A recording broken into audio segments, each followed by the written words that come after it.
Well, hello and welcome once again to the DCL podcast, where we're inviting you to sit back, relax, and we'll be on our way shortly.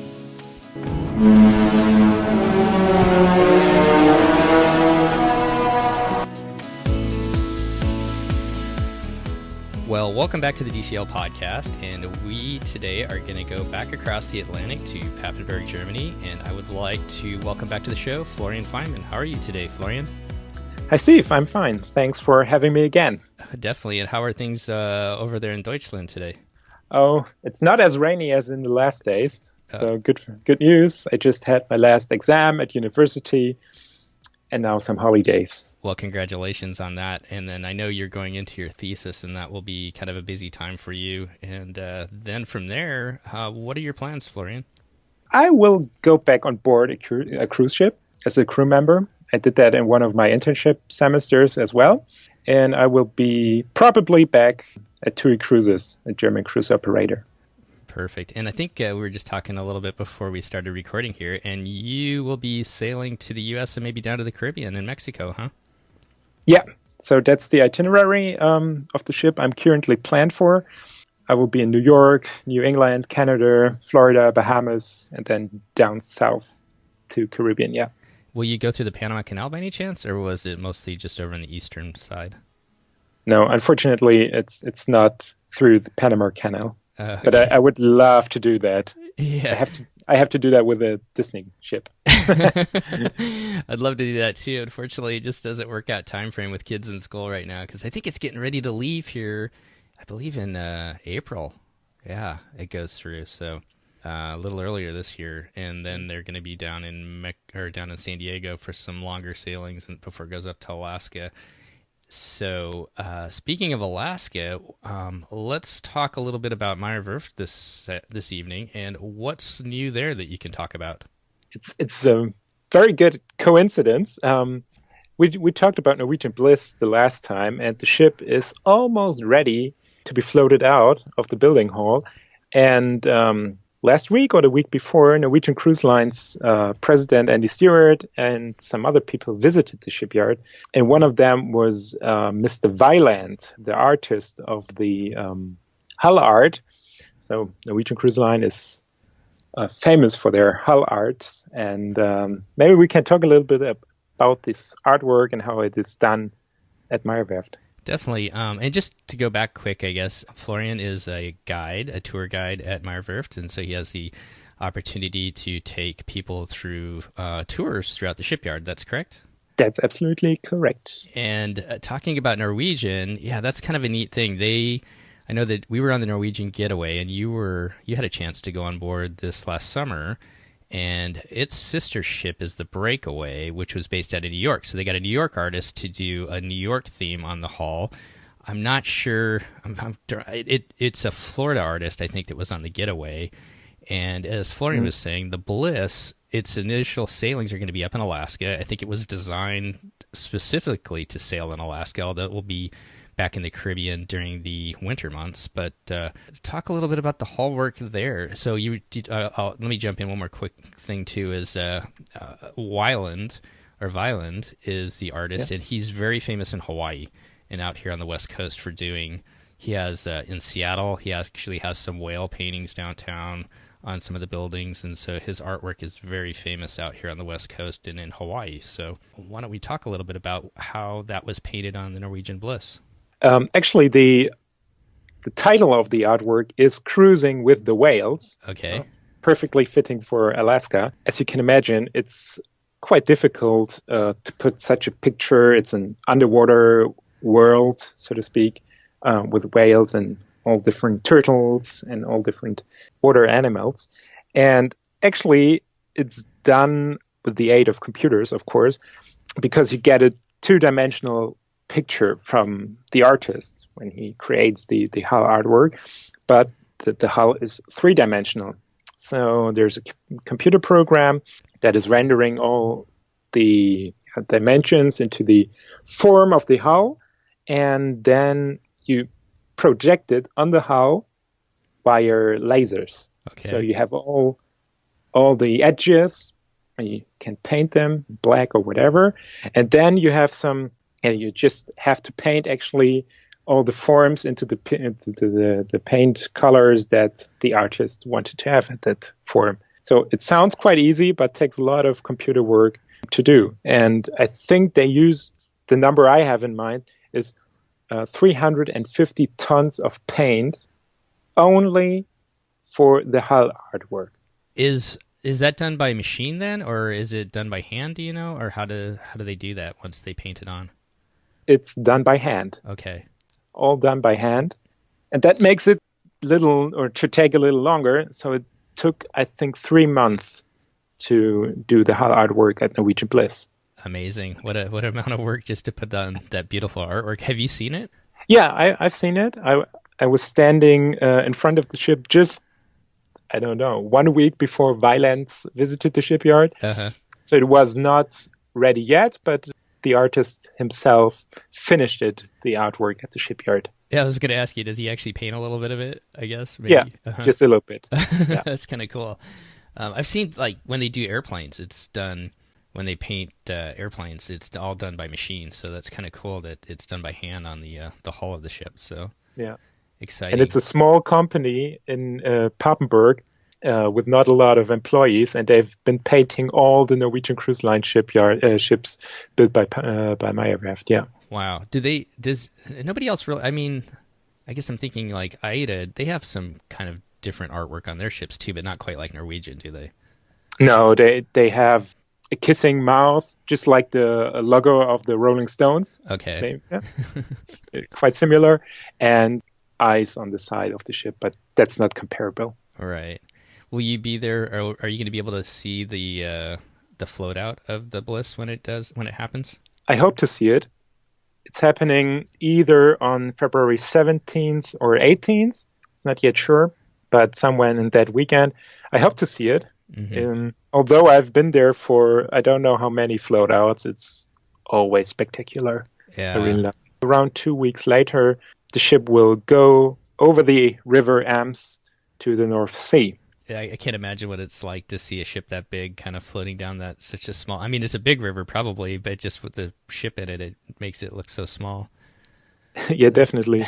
you can find pictures and even a YouTube channel of Meyer Werft. You see all the conveniences of the cruise ships from Papenburg to the North Sea, and the cows are standing like 50, 60 meters next to the ships. It's such a amazing picture. Well, besides the Bliss, is there anything new going on at Meyer Werft? What other ships are they working on, or what else can you tell us? There are very good news because Carnival Cruise Line ordered another ship for their brand P&O with delivery in 2022. Okay. So that's now the 8th ship that Carnival has ordered in the last 3 years. Then we have the Spectrum of the Seas for Royal Caribbean's Quantum class. We will have the keel laying just after the float out of Norwegian Bliss. So it's really one after the other.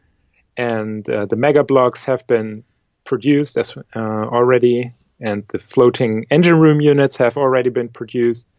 So it's going to be quite fast until we see the first pictures of Spectrum of the Seas in the building dock. And just to kind of go back for those that you haven't listened to it, I encourage you to go back and listen to the first show that Florian and I did on Meyer Werft, and we talked about the whole building process. And from what I remember, there's 4 different buildings where the ships are built, and 2 of them that concentrate on the cruise ships. So it's pretty much consistent. One gets done and the other one's starting right away, isn't it? Yeah, absolutely like that.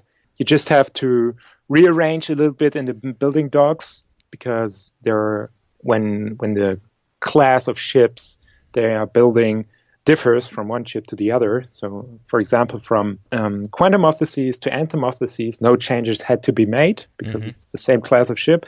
But after Anthem of the Seas, Norwegian Escape was in the building dock, and you have to rearrange some things, but that takes only a few days. And then you can start with another ship, the next ship. So with I'm losing names now. It's the Anthem of the Seas that's next for Royal that's building? Or... No, it's Spectrum. Spectrum, I'm sorry. So is that the last of the Quantum class then for Royal Caribbean? Will they go on to another design, or is that will they continue? Do you know? Just let me count. Quantum was the first, Anthem was the second, Ovation was the third, Spectrum the fourth. No, one more is coming. Okay. After Spectrum of the Seas. Although Spectrum and the fifth ship are going to be called Quantum Ultra class. We don't know what the Ultra exactly means. Okay. But they will have some changes. Yeah. Okay. So they had a little bit of time to evaluate all the experiences they made with the first three ships, and of course all these results and findings are in the new ships. Yeah. Okay. I'm going to put you on the spot here maybe a little bit. So Disney's first ship is supposed to come out in 2021. When roughly do you think they would start laying the keel for that ship? Around 12 months before delivery will be the keel area. Okay. Yeah. So, and 6 months before that, production would start, or steel production would start. Okay, so about an 18-month kind of time. And I'm sure they're working on all the stuff. I mean, the engineers and the designers are already working on everything that's going to go into those ships already. So that's kind of exciting to hear. Yeah, absolutely. So I think they will start with the general design around now, because it takes around 12 to 18 months to do the general design, and then you can start building or cutting steel. Okay. And, I just wanted to throw something else out. You said this too, and what fascinates me about Meyer Werft, and I think everybody should really know this, is it's a privately held company. This is not a publicly held company. So, and from what you said, it was a fairly small company until just recently. Is that correct? Yeah, you can say so, because I think until the 1980s, the company was even located in the city center, and they were building ships 80, 90 meters long, bulkers, some ferries, and so on.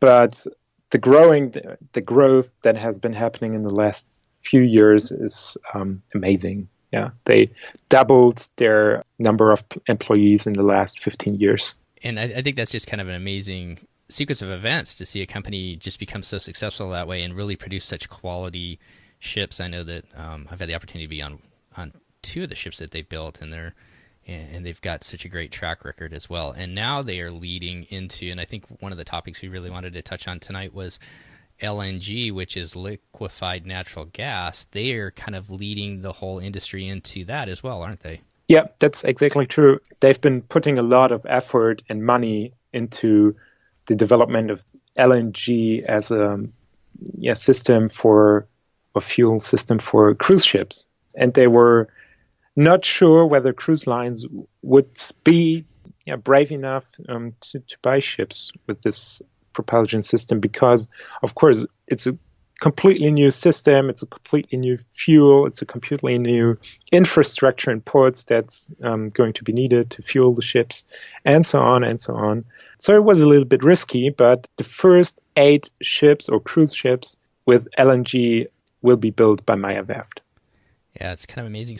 So why LNG, as we were kind of talking about? And I was reading into it a little bit. I know that several ferries have been using this technology for quite some time. It seemed like when I was up in the Baltic, it's pretty prevalent up there for a lot of reasons. And the main reason being that it produces a lot less pollutants into the air. That's my understanding, correct? That's correct, yeah. And especially in the Baltics, it's very important because the IMO, the International Maritime Organization, has issued a set of rules and regulations that limit emissions of ships, especially in the Baltics. It has been a problem because of the lots of ferries and so on.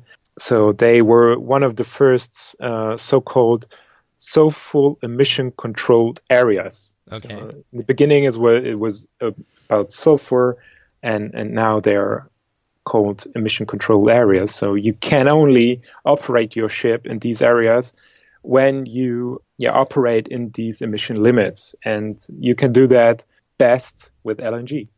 And there you go. That's kind of the driving factor, because it changes in the Baltic, and I'm sure it will slowly start to change around the world. That's why companies like Carnival, Royal Caribbean, AIDA, and now Disney are looking at LNG so that they can get potential cost savings from using LNG, but also to be able to meet those air quality standards and regulations that places in the Baltic are putting into place. Yeah, absolutely. There are plans for the Mediterranean to do that. And even the North American coast, so US and Canada, have one of these areas, and it's 200 nautical miles around their coasts. And if you want to operate in there, you have to be in these limits. Today, you can do that with heavy oil or marine diesel oil, which is the current standard for fuel in the cruise industry. But the standards will be very, very more strict beginning in 2020. So cruise lines have to find ways to operate in these limits. Yeah, it was kind of interesting. I was doing some reading on it, and just kind of historically, and maybe this is a little out there for some people, but in around the 1920s is when the shipping industry kind of went from coal to oil, and then in the 1960s they went to the diesel motorized ship. Basically the diesel motorized motors that they have today. So kind of the same technology has been around until just recently. And I was reading that like the Breakaway and the Getaway and Norwegian and several of the other ships have some kind of scrubbers, which kind of help reduce some of the emissions, but it's not to the level that the LNG technology will be able to do eventually. No, I have some statistics here from Meyer Werft. Maybe I just want to drop a few numbers so you can see it. Just a few days ago, Meyer Werft released a quite interesting blog post. It's unfortunately only available in German, in which they showed some numbers about the emissions, comparing heavy oil without scrubbers and heavy oil with scrubbers and LNG. And the difference is remarkable. So when you have LNG, for example, sulfur emissions are lowered to zero. The same goes for, how is it called in English? I have to look it up. Particulate matter. It's fine dust, I think. Uh-huh. It's lowered to zero as well. And the nitrogen oxides are lowered to 18%. And the emissions of CO2 is lowered to 85% of the level compared to heavy oil without scrubbers with LNG. So that's quite a lot that LNG improves the emission or lowers the emissions of cruise ships. And that's pretty remarkable when you think about all of the cruise ships that are out there to be able to start lowering this type of particulate matter and everything else that's going into the air to kind of clean the environment. That's kind of a remarkable thing. Yeah, absolutely. The good thing is that, for example, the new AIDA ships that will be the first with LNG are going to use it wherever they are, whether they're in port or whether they're at sea. It doesn't matter. They will use 100% LNG, although the engines are dual fuel engines, so they could, if they wanted to, use marine diesel oil as well. They stated they will only use LNG. And what's kind of important, about that, which is kind of neat that they're thinking ahead, is that LNG, and I think I said this on a different show when I was talking to somebody, is to me in my mind it's kind of like the electric car industry here at least in the United States, where there are it's growing and there are a lot of areas where there's lots of availability for you to go plug your car in and have it powered up, but then there's still areas in the U.S. where that kind of infrastructure still needs to grow, and kind of LNG is kind of that same thing, where there are ports where it's already set up, and then there are several areas where, and I saw where Carnival is building a new facility in Barcelona so that they can refuel their ships with liquefied natural gas there. Yeah. That's the same problem in the cruise industry, and cruise lines have to make a lot of effort to get the infrastructure built. For example, in Barcelona or on the Canary Islands, or for example in Miami or Fort Lauderdale, or where, for example, also the new Disney Cruise Line ships are probably going to be home ported. It's very good because you do, let's say, every week you do the same cruise and you always do turnovers in the same port. So it's very, very comfortable situation for the cruise lines because they only have to make sure the infrastructure is there on one port. When you do a world cruise, for example, that wouldn't be possible today with LNG. And so that's why AIDA, with the engines that they have, kind of gives them the opportunity to generally use LNG, but if they get the ship into an area where that's not available, there is still the opportunity to use the older stuff. Yeah, exactly. And then you talked about, I thought this was kind of neat too, who's building those engines? It's Caterpillar. That's pretty amazing. So Caterpillar's building it. Now, is this the first time that they've built cruise ship engines, or have they always built engines for cruise ships? No, I think they've also built the engines for the first 7 AIDA ships that have been built by Meyer Werft. Okay. I'm pretty sure. But this time, it's the first time they have LNG engines, as far as I know. Okay.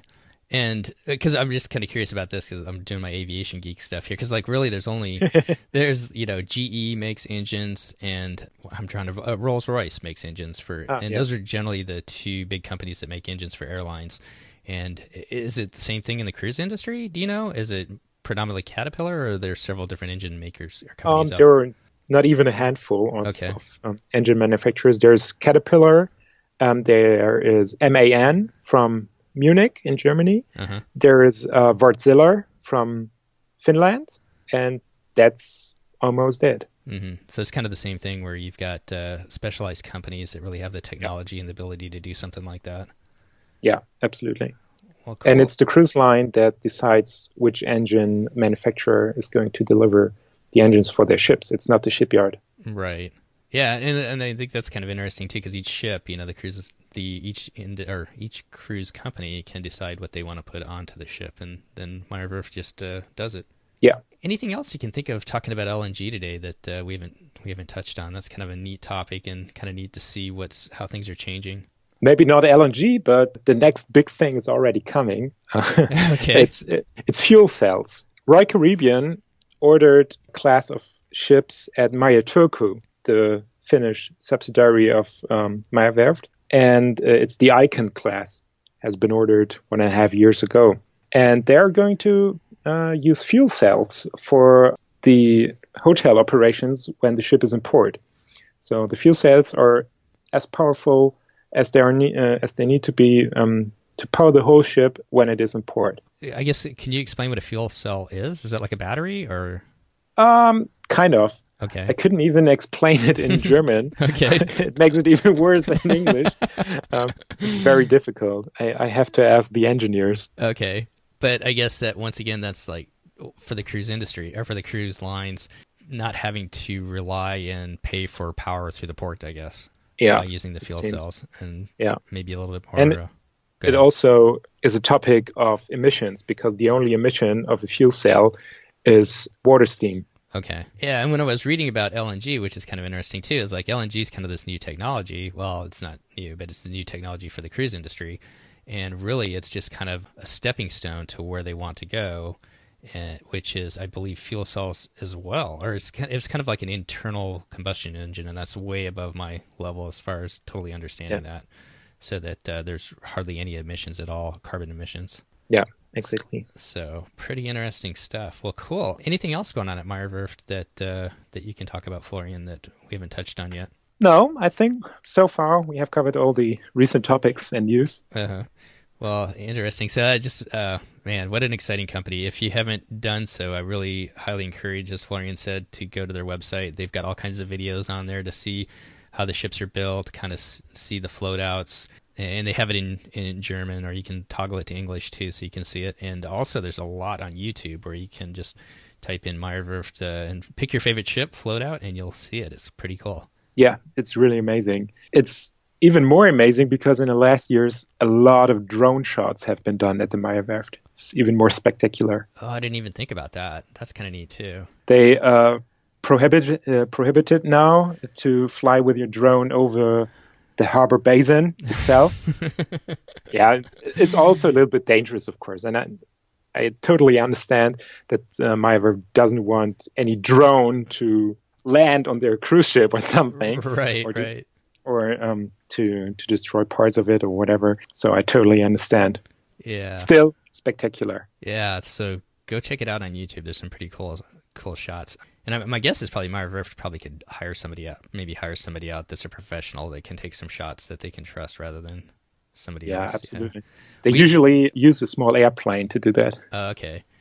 Yeah, we had it I'm trying to remember where it was. The other day we were taking off from somewhere, and there's a thing called ATIS, which is kind of the weather, and it tells you like which runways are closed or taxiways are closed, and it's kind of information they update every hour. And before we land, we pick it up, or before you take off, you get it. And it had some kind of thing about drones were being flown around the airport, and they were trying to track them down. So, Yeah. drones are everywhere, aren't they? Oh yeah, they are. Well, cool. I thought let's maybe switch gears a little bit and talk about kind of some of the European cruise markets and how things are shaping up over there, kind of for the summer, as far as maybe some new ports of call or some new things that maybe some of the European cruise lines are looking at changing as far as ports go. We were talking before the show, and because of tensions in Turkey and that area, a lot of the cruise ships pulled out of Turkey 2 years ago. And so it seems like there's been more emphasis on Croatia and into the Greek islands and some of the other places. I was wondering, are you seeing some different itineraries or different places that the cruise ships are going this summer? Have you noticed? Not in general, but more and more cruise lines from Europe, and especially German cruise lines, are introducing ports at the Adriatic coast, so Croatia and so on, because all the other ports are almost filled. Uh-huh. Yeah, in the summer season, you have lots of U.S. cruise operators in Europe, in the Mediterranean, and of course, because of the tensions in North Africa, I'm sorry. There's tensions over here too, but we won't talk about those. Yeah, because of all the tensions in North Africa, Uh-huh. the cruise lines pulled out of there 5 years ago, or even more. Mhm. And so these ports in Egypt, for example, Morocco, and so on, are not being used anymore. So they have to find ports on the European side of the Mediterranean. That makes it even more difficult when all the U.S. cruise operators come here. Yeah, you have, for example, Royal Caribbean with lots of ships. Even Symphony of the Seas, their newest ship, will debut in the Mediterranean this summer. Same was with Harmony of the Seas when it had its inaugural season. You have more and more ships of Norwegian Cruise Line, for example, in the Mediterranean. They will have, I think, 2 or 3 ships in the Mediterranean this season. So that makes it very difficult for European cruise operators.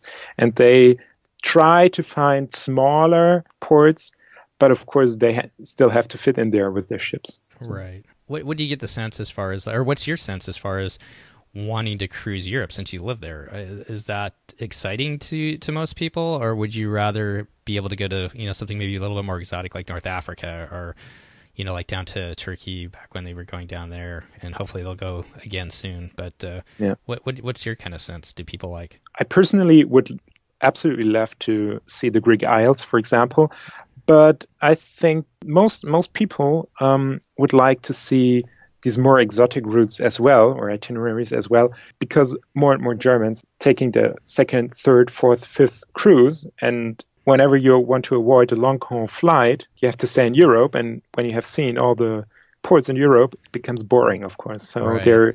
There's pressure also on the cruise lines to find interesting routes. I'm hoping that, like when Disney gets their 3 new ships, that it will open up an opportunity maybe to maybe expand their itineraries over in Europe, which adds more. I know it adds more. Be nice. Yeah, it adds more competition over there, but they're so small with only 7 ships. They're not it's not like Royal Caribbean that has the amount of ships that they have. But it would be neat to see them go to Croatia and maybe some of those different ports like that. Oh yeah, it would be. Have you been down to Croatia? I haven't. No. So Mein Schiff didn't go down there when you were on board last time? Unfortunately not. No. They have one ship going there in the summer seasons, and even with new ports in this season, it's Mein Schiff 2. But I was in the Western Mediterranean with all the large ports, Barcelona, Palma de Mallorca, Civitavecchia, so Rome, all these ports. Yeah. What's your favorite port? What's been your favorite place to go, I guess? In the Mediterranean or in general? Well, how about the Mediterranean and then in general? How's that? Oh, that's difficult. Put you on the spot here. Monte Carlo, I think. Monaco. Really? What did you do there? Did take a walk around the Formula One track. Yeah. And I bought the most expensive magnet ever. Really? I think it was €8. Wow. Yeah. Was it a Formula One magnet or was it the casino? It was the casino. Okay. Did you go in the casino? I wanted to, but I only had my shorts and T-shirt and so on. And you have to wear a tie when you want to enter. So I wasn't allowed to go in. Okay. And you have to exchange 100 euros at least, which is a little bit too much for fun. Yeah, we're going to Monte Carlo.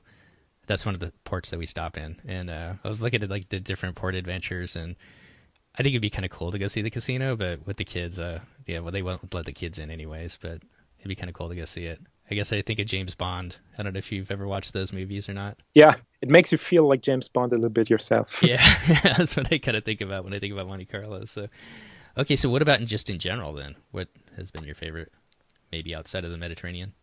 I really like Dominica in the Caribbean. It's I don't know whether it's the correct English name, but yeah. The Dominican Republic? The Dominican Republic? No, it's a small island, Dominica. Let me just check whether it's because I just read somewhere that Manchu 3 was the first ship to return there after the hurricanes. Oh, okay. No, it's only Dominica. Okay. So quite small island, lots of green. I really like it. Have you been up through Norway at all? I've been in southern Norway, in Oslo, Stavanger, and so on, but not up to the North Cape and so on. No, it's absolutely on priority on my bucket list. It's beautiful up there. Is how about like one of the ones that everybody's talking about here? But then just recently I heard Norwegian built a ship specifically for Asia. And they had another, so that's the Joy. And then they had another ship that was going to go to Asia, and they've recently changed that. It's going to go to the Caribbean. So there was some speculation that maybe the market wasn't as strong for them there. But are people excited? Are Europeans, Germans excited to go to Asia too and cruise there? Have you noticed anything? It's not an important destination. When you look at prices, for example, for cruises in Asia here in Germany, it's not that expensive. I would assume it's even lower priced than a cruise in the Caribbean, which is comparable because you have a long haul flight and same cruise product more or less. No, it's not very important. And what you just said that the Chinese or the Asian source market for cruises wasn't as strong as expected. That seems to be true because yes, Norwegian Cruise Line didn't send a second ship to that market. Basically, we had just the steel cutting of that ship, Norwegian Encore, at Meyer Werft, the same day that Mr. Weiland visited the shipyard. And I just heard or read today that Royal Caribbean will lower their capacities in Asia as well. So, and they put a lot of hopes into Asia. So it doesn't seem to grow like they expected. But I think in the long run, China will be a very, very important market. Yeah, I think so too. You can really tell the difference. I mean, in our little airline that I work for, we have agreements with Hainan and a couple other different Chinese airlines, and it's amazing, like just along the West Coast here, and especially out in Hawaii. It used to be mostly Japanese in Honolulu, and now it's almost predominantly Chinese that you see there. So you're definitely seeing them travel a lot more than in the past. So I think with the economics, like you're saying, eventually it will be very strong. Yeah, definitely. So I got another question for you, and we were kind of talking about before too, is river cruising. So that's something that we just did a show with one of the moms from the Disney Moms Park panel, who's been on several Adventures by Disney trips, and one of the things that they started 3 years ago was river cruising. Now, river cruising has always been kind of a small niche market in the U.S., but it seems like it's getting popular, and I was kind of curious how that's perceived over there, if it's popular or who cruises on the rivers over there. Yeah, it's getting more popular as well. It's the same situation, but still, in general, river cruises are perceived as a product for the old people. Just like ocean cruises have been 10 years ago. It's even worse. And because you don't have this wow or entertaining factors, you don't have these super high numbers. You cannot have water slides on the rivers, for example, or huge theaters or whatever on the river cruise. That's why they have a little bit of problems to get rid of this image that river cruises is for old people. But it's very, very interesting how it developed in the last years, because there's one company, Viking River Cruises, that started as a company offering river cruises to Germans or German-speaking guests. And then they noticed that people from the US, Canada, Australia are willing to pay a lot more of money for the same cruise, because the distance is higher. Yeah? Right. Germans are willing to pay more for vacation in the US, for example, than US Americans, I think, or I would assume. And therefore, they decided, okay, we're changing our product to completely English speaking, and we will concentrate on luxury products. And they are now, I think, the market leader with 60 ships, which have all been produced by the sister company of Meyer Werft, by the way. Oh, really? They have some business in there as well. Yeah, but river cruise definitely is a niche. I think we had 2 million passengers on ocean cruises last year from Germany, and 600,000 or something on rivers. So quite a big difference. Oh yeah. Yeah, I think Disney's doing a good job of it for families to go on it, the way that they've kind of approached it. But it's definitely a niche market, and it is very expensive to go through Adventures by Disney to go on a river cruise as well too. But it looks like kind of if you're into history and being able to step right off the ship and into a city rather than maybe some of the nuances of being on a larger ship and ocean cruising, It looks like a fun way to go, maybe. Yeah, absolutely. So I think with a river cruise, the destination is still the argument that decides whether you take this cruise or not. And on ocean cruises, it's more, okay, the ship, the cruise line, and so on and so on. So it's different factors than the destination, oftentimes. I guess one more question I've got. We talked a little bit last time about some of the new technologies that Royal Caribbean is putting on their ships, like being able to order drink or even food off your phone. And then you talked a little bit about virtual reality products being put on the ship. Has anything new come out, or anything else that maybe we forgot about talking last time that you can think about that you've seen as far as technology coming to the ships? No, I haven't seen any new technologies coming, but I think, or maybe we will see something on Norwegian Bliss. I'm not sure, but it could be, which they haven't revealed yet. Could be, I don't know. And we will definitely see something with the new AIDA ships. Okay. They're not only technology focused when it comes to propulsion, so LNG, but I think they will introduce something new also for the guests area. Awesome. Well, I think I've hit like all the topics I wanted to hit. Is there anything else that you wanted to talk about, Florian, that you can think of? No, I don't have any more topics so far. Okay. Maybe we have to do another show in a few weeks or a month. Definitely. Well, between now and then, I guess, if you happen to be over to Germany, and I know maybe not as many people traveling here at this time of year, but a lot of people do end up over there in the summer months. At least Americans tend to travel a lot more over there in the summer months. How can someone come up and visit the shipyard in Papenburg? Do they need to make reservations beforehand, or can you just show up that day and get on a tour? You could just show up and get on a tour, given that there's free space on the public tours. So better go and book it in before. You can find the link on the website of the Meyer Werft Shipyard, and just book for the date and the time you want to go on the shipyard. It takes around 2.5 hours. The public tour, it starts in the city center. You have a bus shuttle bringing you to the shipyard together with your tour guide. And after 2.5 hours, approximately, you will be brought back to the city center, and you can enjoy the rest of the day in Papenburg. But I have to say that the public tours are only available in German, but all the films and so on that are shown can be played in English. But you could also arrange your own tour. If you're with a small group, 10 people or something, you could arrange your own tour, get your own tour guide, and you will see the same. You even have the chance then to go into one of the building halls itself, not only into the visitor center. You find the information as well on the website of the shipyard. Perfect. Is there a little gift shop too when people are done? Yeah, I saw the thing online. Okay. Yeah, you can even buy one of these blue collars that the workers are wearing. Well, that's pretty cool. Well, if you happen to be in Germany anytime soon, or especially this summer, and can make it up to Papenburg, how far away is Papenburg, say, from like either Berlin or Munich? Or not Munich, but Frankfurt, maybe? Frankfurt, it takes you, I think, 6 hours with the car. Okay. Yeah, it's quite a lot of distance, but it's worth it.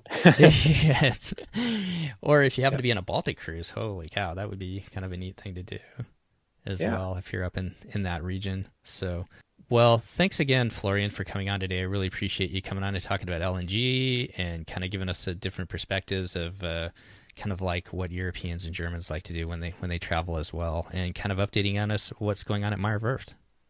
Yeah, you're welcome. I have to thank you, and I again have to apologize for the language. I'm not used to speak English live on record.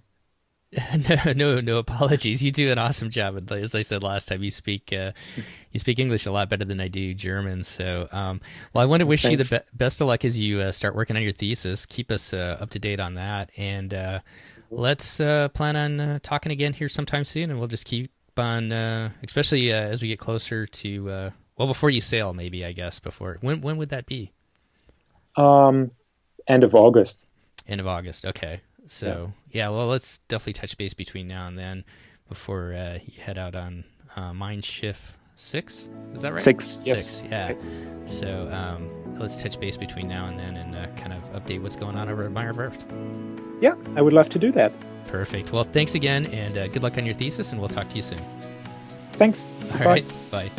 Well, that is going to wrap up our show today. I really want to thank Florian once again for coming on and taking time out of his busy day to kind of update us on LNG technologies, some of the new things going on at Meyer Werft, and also kind of giving us a perspective, kind of a European perspective of the cruise industry over there. It was kind of fun talking about that.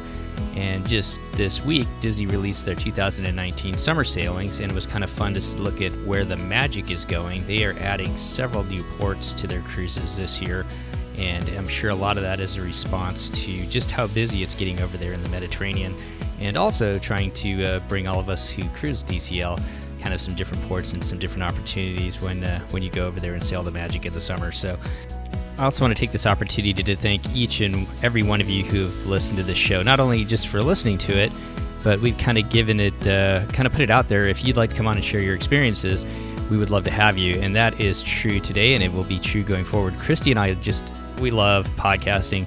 We enjoy talking about DCL, Adventures by Disney, and just travel in general. And just the last couple of weeks, we've just had an outpouring from you, the listeners, who have been contacting us and asking us to come on the show and share your experiences. So we've got a lot of fun shows that we're recording right now and coming up in the future. So once again, this podcast is for you guys too. We enjoy doing it, but the more that you guys can come on and share your experiences, the more we all kind of learn about how to maybe sail Disney Cruise Line just a little bit better on our future sailings. So once again, if you'd like to come on, we'd love to have you come on. Just go ahead and contact us at either Facebook at DCL Podcast. You can contact me at Twitter as well at DCL Podcast. You can get a hold of Christy on Facebook on her page, Pack Your Pixie Dust, and also on Twitter at PackYR Pixie Dust. And if you've enjoyed what you've been listening to the last couple shows, or this one in general, we'd love it if you know somebody else who would enjoy it, if you could pass it on to them as well. So from all of us here at the DCL Podcast, thanks again for coming back and taking a listen. And if you are heading out on your next trip before our next show, all of us here at the DCL Podcast would like to wish you fair winds and safe travels as you head out on your next adventure. Thanks again, everybody, and we'll see you next time on the DCL Podcast.